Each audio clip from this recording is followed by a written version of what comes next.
नमस्कार दोस्तों, जय महाभारती। स्वागत है आपका हिंदुस्तानी मार्वलस फैक्ट्स में। और आज चालू हो रहा है दोस्तों प्रतापगढ़ वॉर पार्ट 2। आपको आने वाला है बहुत सारा मज़ा। आप सुनिए, आपको बहुत मज़ा आएगा। Will be amaze, will be happy, no doubt. तो प्रतापगढ़ वॉर पार्ट 1 में ये हुआ था कि मलिक उत्तुजार जो था, बहामनी जो सुल्तान था, उसका वजीर था, और वो जावड़ी में आया था जावड़ी कॉन्कर करने के लिए। लेकिन वहाँ पे रेस्पेक्टेड सरदार शिर्के और शंकरराव मौर्य ने उसकी 10,500 की सेना को किस तरह से धूल चटाई, ये मैंने आपको बता चुका हूँ 1453 के समय। अभी आते हैं थोड़ा आगे और वीडियो करते हैं सीधा सीधा चालू। तो सुनिए, बहुत मज़ा आने वाला है। 1648, इसमें आप क्या क्या देखोगे। 1648 में क्या हुआ, 1649 में क्या हुआ, किस तरह से रेस्पेक्टेड छत्रपति शिवाजी महाराज ने किस मौर्य को गद्दी पे बिठाने में हेल्प की, उसके बाद किस तरह से उन लोगों में डिस्प्यूट्स हुए, उसके बाद किस तरह से हमारे छत्रपति शिवाजी महाराज ने जावड़ी कॉन्कर कर ली। बहुत ही इंपॉर्टेंट, बहुत ही उम्दा विषय है, क्योंकि जावड़ी में ही प्रतापगढ़ भी है, इसलिए या बिल्कुल इसलिए ये भी आने वाला है। तो प्रतापगढ़ वॉर पार्ट 2 हो रहा है चालू, सुनिए।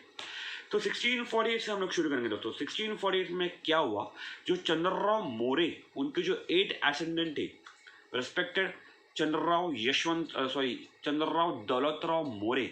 तो चंद्रराव दौलतराव मौर्य एक्सपायर हो गए दोस्तों। एक उनकी डेथ हो चुकी है 1648 में, दौलतराव मौर्य की, जो वहाँ के चंद्रराव थे, मतलब किंग थे मौर्य के। अभी तो ऑब्वियसली आप लोग बोलेंगे तो अभी कोई ना कोई उनका लड़का या लड़की कोई तो उनके बैठेंगे, लेकिन दोस्तों लेकिन दौलतराव मौर्य निपुत्रिक थे, ना तो उनको लड़का था और ना ही उनको लड़की थी। तो हो गए इंटरनल डिस्प्यूट शुरू। चचेरा भाई, ममेरा भाई, मासी का भाई, कौन कौन, सब लोग बाबा मुझे बनना है, मुझे बनना है, मुझे बनना है। वो गद्दी चाहिए सबको, क्या कर सकते हैं। लेकिन दोस्तों उस वक्त वहाँ पे भी एक इंटेलिजेंट फिगर मौजूद थी, एक इंटेलिजेंट बंदी मौजूद थी। उनका नाम है रेस्पेक्टेड मानकाई जी। कौन थी रेस्पेक्टेड मानकाई जी? तो मानकाई जी थी दौलतराव मौर्य की वाइफ। रेस्पेक्टेड चंद्रराव दौलतराव मौर्य, जिनकी डेथ हो चुकी थी, उनकी विडो थी मानकाई जी। तो मानकाई जी ने किया क्या, मैं क्यों इनको इंटेलिजेंट बोल रहा हूँ। तो मानकाई जी ने ये किया है कि मानकाई जी ने एक लड़के को अडॉप्ट किया था, जिसका नाम था यशवंतराव मौर्य। तो मानकाई जी ये चाहती थी कि जो मैंने अडॉप्ट किया हुआ सन है वही किंग बने, मौर्य किंगडम मतलब दावड़ी का किंग बने मौर्य। तो उन्होंने किया क्या, तो रेस्पेक्टेड मानकाई जी यशवंतराव मौर्य को लेके गई छत्रपति शिवाजी महाराज के पास। तो छत्रपति शिवाजी महाराज के पास लेके गई मानकाई जी यशवंतराव मौर्य को, और कहा उन्होंने वहाँ पे ये किया, दरख्वास्त की, उनसे रिक्वेस्ट की छत्रपति शिवाजी महाराज से मानकाई जी ने कि ये मेरा अडॉप्टेड सन है और मैं चाहता हूँ कि ये आगे चल के मौर्य का किंग बने, मतलब अभी किंग बने। तो छत्रपति शिवाजी महाराज ने उनकी हिम्मत, उनका दिमाग, उनके डिप्लोमेटिक कॉन्टैक्ट्स, उनकी स्ट्रैटेजिकली जो भी प्ले करते हैं वो करके मानकाई जी को जो चाहिए था वो बंदा यशवंतराव मौर्य को दोस्तों वहाँ पे बिठाया हुआ है एज ए किंग। ये तो हो गया। लेकिन उस वक्त छत्रपति शिवाजी महाराज की एज क्या थी आप जानते हो। 1648 की मैं बात कर रहा हूँ। छत्रपति शिवाजी महाराज का जन्म 1630 का है। 48 - 30 काउंट्स टू 18, खाली 18 साल के थे हमारे राजे शिवाजी राजे। तो इस तरह से उन्होंने मानकाई जी को हेल्प करके वहाँ की उनको जो चाहिए था वो लड़के को वहाँ पे एज ए किंग बिठाया है छत्रपति शिवाजी राजे ने। बहुत ही बड़ी, इतना ज़बरदस्त बंदा मैंने कभी देखा नहीं, ना कभी होगा। भगवान मानता हूँ मैं छत्रपति शिवाजी महाराज को। तो इसके आगे हम लोग चलते, इसके आगे हुआ क्या है। 1649 में आदिल शाह ने उसका दिमाग घुमा था, इसलिए एक अटैक करवाया है जावड़ी के ऊपर दोस्तों। यस, आदिल शाह ने 1649 में एक फौज भेजी थी यशवंतराव मौर्य के अगेंस्ट, जो कि जावड़ी के किंग बने थे छत्रपति शिवाजी महाराज की हेल्प लेके। लेकिन क्यों भेजी, क्या हुआ, क्यों आदिल शाह का दिमाग घुमा? वो इसलिए घुमा दोस्तों क्योंकि चंद्रराव मौर्य, दौलतराव मौर्य, यशवंतराव मौर्य की जो जिस गद्दी पे बैठे, ये गद्दी जो थी ये एक्चुअली आदिल शाह ने इन लोगों को दी थी। और मौर्य लोग जावड़ी के किंग थे, अनभिक्ष सम्राट थे, लेकिन इन प्रैक्टिकल वे, एक्चुअल वे में वो मांडलिक थे, गवर्नर्स थे आदिल शाह के। तो ऑब्वियसली आदिल शाह के दिमाग में ये आया कि अगर वहाँ पे दौलतराव मौर्य गया हुआ है तो ये लोग मेरे पास आना चाहिए और मेरे कहने पे जो गद्दी पे बैठना चाहिए वही वहाँ पे बैठना चाहिए, लेकिन ऐसा हुआ नहीं है क्योंकि मानकाई जी इंटेलिजेंट थी। उन्होंने अपने अडॉप्टर सन को लेके छत्रपति शिवाजी महाराज के पास गई और उनकी हेल्प से उनके अडॉप्टर सन को ही वहाँ का किंग बनाया हुआ है। इसीलिए दोस्तों आदिल शाह का दिमाग घूम गया और उन्होंने एक नामचीन सरदार भेजा है अगेंस्ट दावरी, और वो नामचीन सरदार का नाम है अफजल खान। यस, 1649 को अफजल खान को ही भेजा था आदिल शाह ने अगेंस्ट यशवंतराव मौर्य, जो कि दावरी के किंग बने थे, छत्रपति शिवाजी महाराज की हेल्प लेके। समझिए आप, ये हुआ था। लेकिन लेकिन लेकिन दोस्तों हुआ क्या बीच में ये हुआ कि आदिल शाह को कुछ प्रॉब्लम हुआ in the province of Karnataka के एरिया में उनको कुछ प्रॉब्लम हुआ, और इसीलिए आदिल शाह ने तुरंत एक पत्र भेजा है अफजल खान को कि तेरी तुरतास मतलब तुरंत तू वहाँ की मुहिम तेरी रद्द करके कैंसिल करके तू पहला कर्नाटक में जा, जाओगे हम लोग बाद में देखते हैं, तू पहला कर्नाटक में जा करके ऐसा भेजा है आदिल शाह ने। और इसीलिए अफजल खान जो दावरी आ रहा था तुरंत वहाँ पे रुका and came back to Karnataka to solve whatever the problem was there during that time. दोस्त ये हुआ है दोस्तों। लेकिन अब इसके आगे की हिस्ट्री जो है आप जब सुनोगे ना आपको बहुत मज़ा आने वाला है। इसके आगे ये तो आपको मज़ा आ ही गया होगा क्या हुआ क्या नहीं हुआ। अभी इसके आगे हुआ क्या दोस्तों, तो यशवंतराव मौर्य जो हमारे छत्रपति शिवाजी महाराज की हेल्प लेके वहाँ पे बैठा था दावरी का किंग होके, वो धीरे धीरे धीरे धीरे स्लोली छत्रपति शिवाजी महाराज के अगेंस्ट जाने लगा। वो छत्रपति शिवाजी महाराज के अगेंस्ट जाने लगा। इसमें दो प्रकरण का नाम मैं बताऊंगा, प्रकरण बताने की जरूरत नहीं, दो प्रकरण का नाम होने। एक प्रकरण का नाम है भिलवरी का प्रकरण, दूसरा प्रकरण का नाम है त्रिमल वाकड़े का प्रकरण।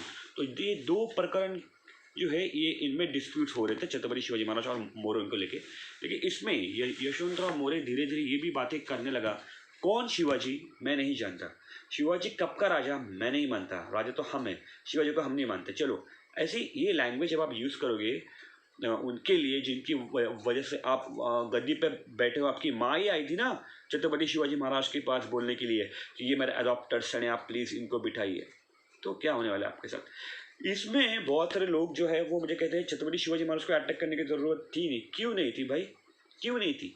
और ना ही छत्रपति शिवाजी महाराज ने डायरेक्टली अटैक किया है यशवंतराव मौर्य के ऊपर, उन्होंने लेटर्स भेजे हैं, पहले समझने की कोशिश की है। अभी देखो छत्रपति शिवाजी महाराज के पास ये सब इन्फॉर्मेशन कहाँ से आई कि अब यशवंतराव मौर्य उनको किंग नहीं मानता, उनको कीमत नहीं देते, जासूस की तरफ से आए। छत्रपति शिवाजी महाराज की इंटेलिजेंस बहुत स्ट्रांग थी दोस्तों, बहुत ही ज़्यादा स्ट्रांग थी। उनकी थर्ड आई जो थे, जिनको थर्ड आई कहा जाता है छत्रपति शिवाजी महाराज की, उनका नाम था रेस्पेक्टेड बहिर्जी नाइक। बहिर्जी नाइक हेड थे छत्रपति शिवाजी महाराज के इंटेलिजेंस के डिपार्टमेंट की, और छत्रपति शिवाजी महाराज के पास 6000 की इंटेलिजेंस डिपार्टमेंट की स्ट्रेंथ थी। बात का टॉपिक है लेकिन मैं बता दूं, क्लियर कर दूं आपको इस चीज़ को दोस्तों। तो ये बात है यहाँ पे, और यही बात हुई है दोस्तों, और इसी को लेके छत्रपति शिवाजी महाराज ने डिसाइड किया। देखिए एक बात मैं आपको क्लियर कर दूं, हम लोग जिनको हेल्प करें, छत्रपति शिवाजी महाराज ने इनको हेल्प क्यों की थी, ये पहला मुद्दा क्लियर मैं करूंगा तो आपको समझ में आएगा क्या हुआ। इसलिए हेल्प की थी यशवंतराव मौर्य को क्योंकि छत्रपति शिवाजी महाराज ने ये सोचा था कि अगर मैं मानकाई जी का जो अडॉप्टेड सन को मैं वहाँ पे बिठाऊंगा एज ए किंग अनभिषिक्त सम्राट दावरी का, तो ये होगा कि हमारा जो स्वराज है वो स्वराज को बढ़ाने के लिए इनकी हेल्प होगी। कल दावरी के ऊपर अटैक होगा तो मेरे कहने के ऊपर यशवंतराव मौर्य वो अटैक को थोपेंगे, उनको हराएंगे और स्वराज को बढ़ाने के लिए हेल्प करेंगे। हर एक चीज़ ना दोस्तों छत्रपति शिवाजी महाराज की हिंदवी स्वराज के स्थापन करने के लिए ही थी, हमारे हित के लिए ही थी, हमारे देश के हित के लिए ही थी। लेकिन ये बात ये छोटे छोटे लोग क्या समझे, जाने दो कैसा रहा होगा यशवंतराव मौर्य, भगवान जाने। हमारे लिए तो भगवान यही। तो इसके आगे तो फिर उसके आगे क्या हुआ कि हम लोग कभी उन लोगों में डिस्कशन हुआ है दोस्तों, छत्रपति शिवाजी महाराज और मौर्य इन लोगों में लेटर्स एक्सचेंज हुए हैं, और इसका संदर्भ मैं देना चाहूँगा मौर्यांची छोटी बखर में इसका संदर्भ आया हुआ है। उसी में कुछ डायलॉग्स फेमस भी हुए हैं। आज की ये बात आपको सुन के खुशी हुई कि हम लोग के पास वो जो डायलॉग्स फेमस हुए, वो जो लेटर एक्सचेंज हुए वो मौजूद है। मैं आपको अभी सुनाऊंगा वो सब चीज़ें, मज़ा आएगा, सुनिए आप लोग। तो अब हम लोग शुरू करते हैं कि छत्रपति शिवाजी महाराज ने जो पहला लेटर लिखा मौर्य को, यशवंतराव मौर्य को, वो क्या लिखा आप सुनिए, आपको मजा आ जाएगा।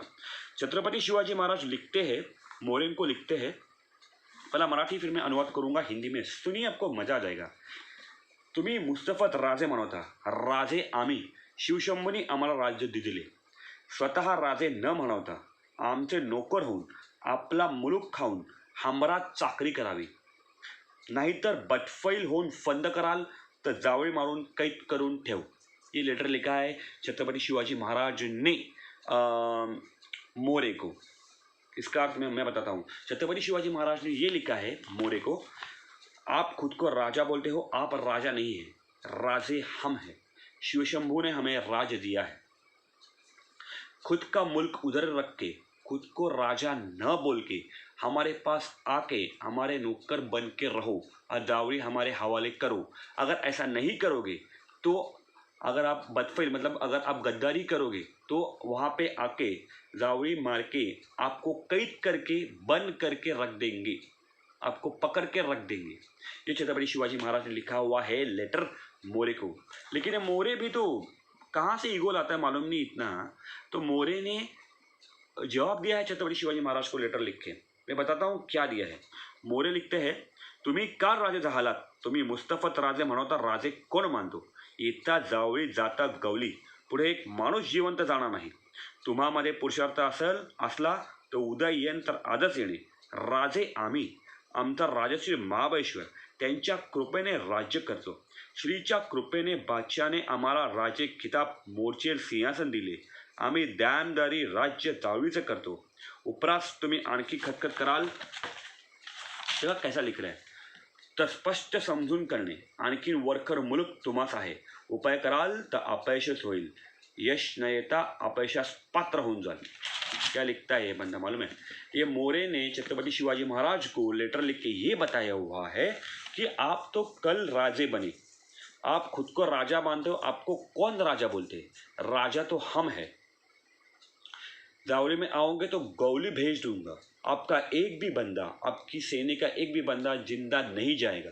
अगर आप में पुरुषार्थ है तो कल आ रहे हो तो आज ही आओ, राजे तो हम है।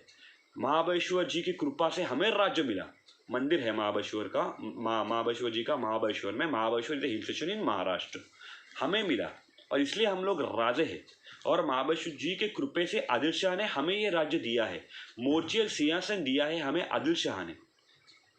इस तरह से लिख रहा है ये मोरे छत्रपति शिवाजी महाराज को, जिनकी वजह से वो बैठा है। उसके आगे ये लिखता है कि दायमले राज्य हमें जावली से करतो, मतलब राज्य जो जावली का राज्य है ये हम लोग पीढ़ीजात कर रहे हैं, आप इसमें पढ़ो मत, आपको और भी ज़्यादा मुल्क पड़ा हुआ है। अगर आप नहीं मानोगे तो क्लियर बोल दूँ, यहाँ पे अगर आप आओगे तो आपको कुछ यश नहीं मिलेगा, आपको अपयश आएगा, आप कभी भी यशस्वी नहीं होगे अगर यहाँ पे आओगे तो। इस तरह से लिखता है यशवंतराव मोरे हमारे छत्रपति शिवाजी महाराज को। क्या बोले उसके ऊपर छत्रपति शिवाजी महाराज ने जो है दिया है, स्पष्ट जवाब दिया हुआ है मोरे को। सुनिए क्या लिखते हैं, पहले मराठी फिर हिंदी में मैं अनुवाद करता हूँ, सुनिए। छत्रपति शिवाजी महाराज ने ये लिखा हुआ है, जावळी खाली करून राजे न म्हणून, मोर्चेल दूर करून, हात रुमाले बांधून भेटीस येऊन हुजूरकडे चाकरी करणे, इतकी यावर बदफैली कराल तर मारले जाल। यानी कि छत्रपति शिवाजी महाराज ने मोरे को ये बोला है, जावड़ी खाली करके, मोर्चेल सिंहासन छोड़ के, हाथ को पीछे रुमाल से बांध के हमारे पास आके हुजूर करे नौकरी, मतलब हुजूर मतलब शिवाजी महाराज, हमारे पास आके नौकरी करो और जावड़ी हमारे हवाले करो। अगर इतना भी करके अगर आप नहीं मानोगे, अगर आप गद्दारी करोगे तो वहाँ पे आके जावड़ी जीत के आपको मार दूंगा। ये छत्रपति शिवाजी महाराज ने अभी क्लियर लैंग्वेज में उनको सुना दिया है।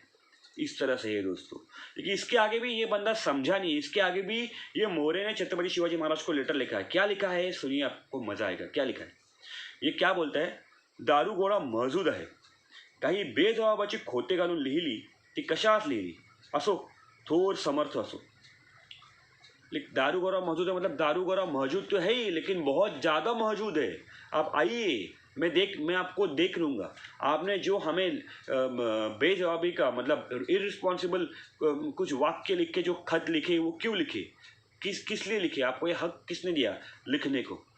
इस तरह से ये यशवंतराव मौर्य छत्रपति शिवाजी महाराज को जवाब दे रहे हैं, कुछ तो दिमाग हो, क्या बोले। ये सब हुआ है दोस्तों। इसके आगे बहुत ज़्यादा टेंशन्स बढ़ गए, लेकिन तभी भी छत्रपति शिवाजी महाराज शांत रहे और उसके बाद उन्होंने अटैक किया है दोस्तों जावड़ी के ऊपर। उसके बाद छत्रपति शिवाजी महाराज ने अटैक किया है जावड़ी के ऊपर दोस्तों, और वो अटैक किया है 1656 में। तो क्यों रुके, ये खत 1655 के मिड के है और अटैक हुआ है 1656 में, तो क्यों? तो इसलिए दोस्तों क्योंकि मैनेजमेंट गुरु थे छत्रपति शिवाजी महाराज। वो इसलिए क्योंकि अगर आप किसी के ऊपर अटैक करते हो तो ठीक है, वो चाहे कमज़ोर हो। एक उदाहरण के तौर पे अगर आप किसी के ऊपर अटैक करते हो चाहे वो कमज़ोर हो, लेकिन जो गुरु होता है ना, गुरु सबका गुरु, वो भी देखता है कि अगर मैं इसके ऊपर अभी अटैक कर तो इसको कौन कौन सपोर्ट करने को आ सकता है। इस बात को आपको दिमाग में रख के चलना पड़ता है, और ये खाली लीजेंड्स ही कर सकती है, ओनली लीजेंड्स। लीजेंड भी बहुत छोटा शब्द है इनके लिए। तो इस तरह से हुआ है दोस्तों। और 1656 में इस तरह इसलिए अटैक किया क्योंकि उस वक्त छत्रपति शिवाजी महाराज को मौका मिला। कोई भी जावड़ी को हेल्प करने को आने वाला नहीं था। क्यों? कौन आ सकता था? आदिल शाह आ सकता था सपोर्ट करने के लिए। लेकिन फिर ऐसी क्या घटना थी? तो घटना ये थी कि 1656 में आदिल शाह जो बादशाह था वो बेल्ट रिडन हो गया। मराठी में म्हणतात त्यांनी पलंग पकड़ला। वो बेल्ट रिडन हो गया, उसकी तबीयत डाउन हो गई, मरण कभी भी उसकी जान जा सकती थी, इस तरह से उसकी हालत हो गई। तो सबका ध्यान उसी के पास था। उसी के पास नहीं था, उनके जो भी सरदार थे वो ध्यान वहाँ था कि कौन गद्दी पे बैठेगा ये मरने के बाद। यही मौका हमारे छत्रपति शिवाजी राजा ने हेर लिया और अटैक कर दिया जावड़े के ऊपर, जो कि बहुत ही ज़रूरी था। और यशवंतराव मौर्य को सबक सिखाना बहुत ज़रूरी था। अटैक किया तभी छत्रपति शिवाजी महाराज के पास 10,000 की फौज थी। यस, और वो 2 फौज से वो लोग उतरे हैं। 2 साइड से छत्रपति शिवाजी महाराज जावड़ी में उतरे हुए हैं। ये आप देख सकते हो, एक तो यहाँ से उतरे हैं और एक यहाँ से उतरे। यहाँ पे लिखा है जावड़ी, यहाँ से उतरे हैं। ये रणतोड़ीचा घाट, यहाँ से बड़ी सेना उतरी, और ये है निशनीचा घाट, यहाँ से छत्रपति शिवाजी महाराज खुद उतरे। यहाँ से बड़ी सेना उतरी है जावड़ी में, यहाँ से ये उतरी। ये है पार, मोरेंगा कैपिटल जावड़ी का। समझ में आया? इस तरह से हुआ है, इस तरह से वो उतरे हुए हैं। लेकिन छत्रपति शिवाजी महाराज के साथ कौन कौन सरदार आए थे जिन्होंने अटैक किया मोरंग के ऊपर, उनका भी नाम सुनिए। तो छत्रपति शिवाजी महाराज के साथ सरदार थे, उनका नाम है Raghunath Sabnis, Kanhoji Jedhe Bandal, Shilimkar Deshmukh Bandal, Suryakant Kakade, Sambhaji Kavji. I will repeat the name. जो भी सरदार आए थे छत्रपति शिवाजी महाराज के साथ जावड़ी के ऊपर अटैक करने के लिए: रघुनाथ पंत सबनीस, कान्होजी जेठे बांदल, शिलीमकर देशमुख बांदल, सूर्यकांत काकड़े और सूर्यकांत काकड़े और संभाजी कावजी। और खुद छत्रपति शिवाजी महाराज, खुद हमारे राजा लीड बाय फ्रंट का एग्जाम्पल क्या बताऊं मैं आपको, शिवाजी राजे। तो ये है लीड बाय फ्रंट का और एक एग्जाम्पल, और भी एग्जाम्पल्स आएंगे, लेकिन ये अब सुनिए, मजा आएगा आपको। और मोरंग के साइड से कौन कौन आए थे जो छत्रपति शिवाजी महाराज के अगेंस्ट आए थे? वो आए थे हनुमंतराव मोरे, प्रतापराव मोरे, मुरारबाजी देशपांडे, खुद यशवंतराव मोरे। हनुमंतराव मोरे, प्रतापराव मोरे, मुरारबाजी देशपांडे, खुद यशवंतराव मोरे, ये 4 लोग। तो ये मेन सरदार इनके थे। और हमारे छत्रपति शिवाजी महाराज की सेना कहाँ से उतरी मैं आपको दिखाया, और वहाँ पे दोस्तों वॉर हुआ। छत्रपति शिवाजी महाराज की सेना 10,000 की थी और मोरे उस वॉर में पूरी तरह से डिफीट हो गए। छत्रपति शिवाजी महाराज ने मोरों को डिफीट कर दिया उस वॉर में। यस, और जावड़ी हमारे कब्जे में आ गई। दिन था दोस्तों 15 जन 1656, जावड़ी स्वराज्य में आई और वहाँ से मोरेंग को और उनके कुल को समूल, मतलब उनके मूल के साथ, सीड के साथ जावड़ी से छत्रपति शिवाजी महाराज ने उखाड़ के फेंक दिया। यही होता है, अगर आप गद्दारी करोगे तो हमारे राजा आपको सबक सिखाएंगे। सिंपल, ठीक है। इसके आगे हुआ क्या? जावड़ी नहीं आई, जावड़ी के साथ वहाँ पे जो भी मेन प्रतिष्ठा वो भी आ गया। छत्रपति शिवाजी में, जैसे मैं आपको कहा था जावड़ी का पूरा एरिया रायगढ़ एंड ऑल दो थिंग्स, तो उस वक्त रायगढ़ था नहीं। रायगढ़ तो 1670 में आया, लेकिन रायगढ़ जिसकी इस पहाड़ के ऊपर बना है, वो पहाड़ को देख के छत्रपति शिवाजी महाराज ने कहा था, राजधानी सखोट जागा, हाँ, छत्रपति शिवाजी महाराज ने कहा था वो पहाड़ को लेकर राजधानी सखोजा का मतलब राजधानी बनाने के लिए इससे बेहतरीन जगह और कौन सी नहीं। ये वर्ड से हमारे छत्रपति शिवाजी महाराज की आगे चलते हैं। उसके साथ साथ बहुत सारे गढ़ भी आए, चंद्रगढ़ आया, मकरंगगढ़ आया, चांभारगढ़ आया, बहुत सारे गढ़ आए, लेकिन 3 गढ़ों का मैं नाम बताऊंगा। टाइम का अपने पास बहुत रेस्ट्रिक्शंस होते हैं, क्या करें। चंद्रगढ़, मकरंगगढ़, चांभारगढ़, बहुत सारे गढ़ आए, बहुत अच्छी बात हुई। और एक पहाड़ छत्रपति शिवाजी महाराज को देखा जिसका उल्लेख करना बहुत जरूरी है इस वीडियो में। उस पहाड़ का नाम है ढोलपाराचा डोंगर। यस, ढोलपाराचा डोंगर उस पहाड़ को बोलते हैं दोस्तों, जहाँ से चारों भी घाट जो है उसके बीच में था वो, उसका नाम है ढोलपाराचा डोंगर, वो पहाड़ का नाम है। रेस्पेक्टेड शिवदेव सर का एक बुक है जिसका नाम है प्रताप दुर्ग महात्म्य, जो 7 ईयर्स पहले आई है। उसमें उस पहाड़ का नाम आया है रान अड़वागढ़। तो ढोलपार का डोंगर और रान अड़वागढ़ ये दोनों एक ही है, ये है वो पहाड़। लेकिन मैं क्यों आपको इस पहाड़ के बारे में बता रहा हूँ, 2 मिनट में क्लियर हो जाएगा। तो ये पहाड़ का लोकेशन इतना स्ट्रैटेजिक था कि छत्रपति शिवाजी महाराज ने ये तय किया कि इसके ऊपर एक फोर्ट, एक गढ़, एक दुर्ग बनाया जाएगा और इसकी जिम्मेदारी दी गई रेस्पेक्टेड मोरोपंत पिंगले को। वो ढोलपार का डोंगर या रान अड़वागढ़ के ऊपर एक फोर्ट बनाने की जिम्मेदारी रेस्पेक्टेड छत्रपति शिवाजी महाराज ने दी है मोरोपंत पिंगले को, और वहाँ पे वो फोर्ट बनाना शुरू हो गया। वो फोर्ट बना और उस फोर्ट का नाम है प्रतापगढ़। यस, इसलिए ढोलपार का डोंगर या रान अड़वागढ़ को क्यों इंपॉर्टेंस में दे रहा था, अभी आपको क्लियर हो गया। होशियार लोग हैं आप सब। तो ये है शिवाजी राजे, शिवाजी राजे। तो ये हो गया। उसके बाद क्या, उसके बाद एक हीरा मिला है हमारे छत्रपति शिवाजी महाराज को। लेकिन वो हीरो के लेके हमारे जो रेस्पेक्टेड बाबा साहेब पुरंदरे जी ने जो उल्लेख किया, वो क्या उल्लेख किया सुनिए उनके नॉवेल में। उन्होंने ये कहा है, ये जो बंदा था ये मोरेंग के साइड से अगेंस्ट छत्रपति शिवाजी महाराज लड़ रहा था under the supervision of Hanumantrao More. Hanumantrao More के नीचे एक सरदार लड़ रहा था, वो छत्रपति शिवाजी महाराज के फोर्स के अगेंस्ट लड़ रहा था। लेकिन उसका वर्णन, उसकी तलवार श्री कृष्ण, उसकी तलवार इस तरह से चल रही थी जैसे कि श्री कृष्ण जी का सुदर्शन चक्र, ऐसा इस तरह से उल्लेख किया हुआ है रेस्पेक्टेड बाबा साहेब पुरंदर जी ने। उनका जो नॉवेल है राजा शिव छत्रपति, इसमें कि वो जो बंदा है, वो जो सरदार है जो हनुमंतराव मोरे के साइड से लड़ रहा है अगेंस्ट छत्रपति शिवाजी महाराज, उनकी तलवार जो चल रही थी इस तरह से चल रही थी जैसे कि श्री कृष्ण जी का सुदर्शन चक्र। क्या रहा होगा ये सरदार। और ये सरदार को छत्रपति शिवाजी महाराज ने घेर लिया। छत्रपति शिवाजी महाराज की नज़र, उनकी फोरसाइट, उनकी विजन, उनके थॉट्स, उनकी स्ट्रैटेजिक प्लानिंग, उनकी गुरिल्ला वॉरफेयर, उनके गुप्त है, उनकी थर्ड आई, वाव यार वाव। कहीं पे भी आप देखो मैनेजमेंट ना, flawless planning and stainless character will take you on top. उनके जैसा कोई बंदा अभी तक तो हुआ नहीं है, ना ही कोई पहले हुआ था, सीरियसली यार।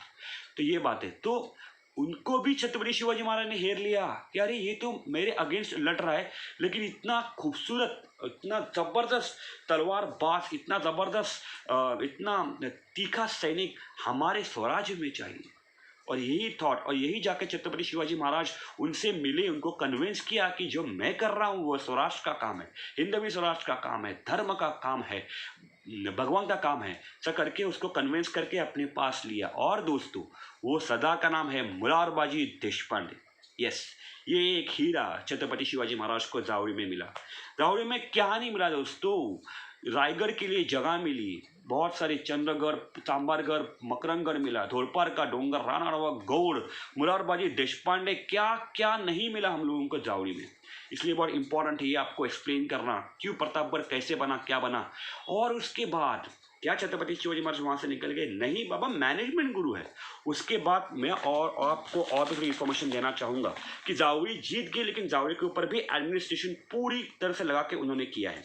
वहाँ पे उन्होंने बनाया है बिरोराम जी को वहाँ का मजूमदार बनाया हुआ है, गणोजी शेट्टी को वहाँ का कारभारी बनाया हुआ है, कृष्णा जी बाबा जी को वहाँ का सूबेदार बना हुआ है। आई रिपीट, बिरोराम को वहाँ का मजूमदार बनाया हुआ है जावड़ी का, गणोजी शेट्टी को वहाँ का कारभारी बनाया हुआ है जावड़ी का, और कृष्णा जी बाबा जी को वहाँ का सूबेदार बना हुआ है जावड़ी का।